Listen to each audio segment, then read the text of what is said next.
Hello everyone, this video will show how to solve logarithmic equations involving the product property of logarithm and the quotient property of logarithm. Now let's go over this first example. Looking at the example right here, these logarithmic expressions have been added together. So we're going to use the product property of logarithm, which means that their arguments will be multiplied together. So this is how the equation is going to look like. So we're going to multiply these two expressions right here. So we can use the FOIL method for this. So we're going to start multiplying x and x. So x times x is x squared. Then we also have x times negative 1 is negative x. Then we're going to multiply 1 times x is x. And 1 times negative 1 is negative 1. From here, we go ahead and combine like terms. So these two can get crossed out. So we are left with... Now looking at these two sides of the equation right here, we both have ln and we also have an argument. Since we say that this left side and right side of the equation are equal, so then we can go ahead and say that their arguments are also equal so that we can go ahead and solve for x from there. So from here, we go ahead and solve for x by adding 1 to both sides first. Since we want x by itself, we're going to square root both sides. Now, please remember that if we do this, we're going to have two values of x. So the first x is a positive 5, and the second x is negative 5. Now, please remember that it's only the positive 5, which is our solution to this equation, and this negative 5 is an extraneous solution. The reason why this is extraneous, it's because if we plug this negative 5 in here, so that's negative 5 plus 1 is negative 4, and please remember that we cannot have a negative argument. So that means that this x equals negative 5 is an extraneous solution. Now let's have another example. Looking at this example right here, these two logarithmic expressions have been subtracted. Since they're subtracted, we're going to use the quotient property of logarithm.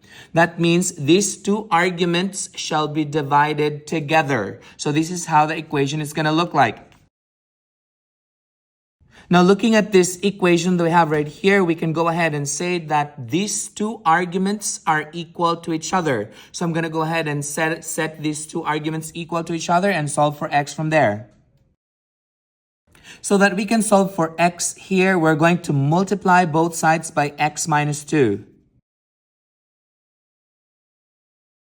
So what I did here was that I need to cancel out the x minus 2. So I'm going to multiply x minus 2 from both sides. And so this gets crossed out. So we're left with x plus 4. We are going to distribute the 2 to each of the terms here. So that comes out 2 times x is 2x. 2 times negative 2 is negative 4. From here, we can go ahead and solve for x. So our value for x is 8. So this is the value of x that will make this equation true. Now let's have another example. Looking at the example that we have right here, we already have a combination of addition and subtraction. So we're going to use both the quotient and the product property of logarithm to simplify the left side of the equation here. So we go ahead and write this into one logarithmic expression.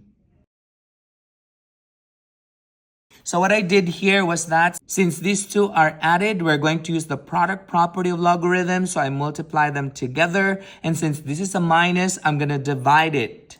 So we can go ahead and say that these two arguments here are equal each other. So I'm going to go ahead and write that down here. From here, we can go ahead and multiply these two together. So this will come out x squared plus 2x minus 3. So we're going to multiply x to both sides. So we are left with...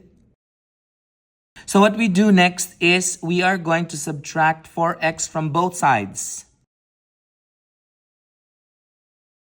From here, we can go ahead and factor this out.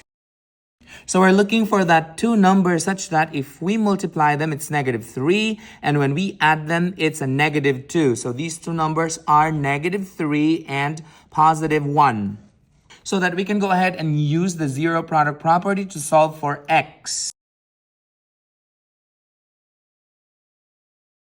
Now looking at this value that we have right here, if we plug this -1 into this argument that we have here, so we have -1 minus 1 is a -2. So the argument becomes a negative. And please remember that we cannot have a negative argument because it's going to become undefined.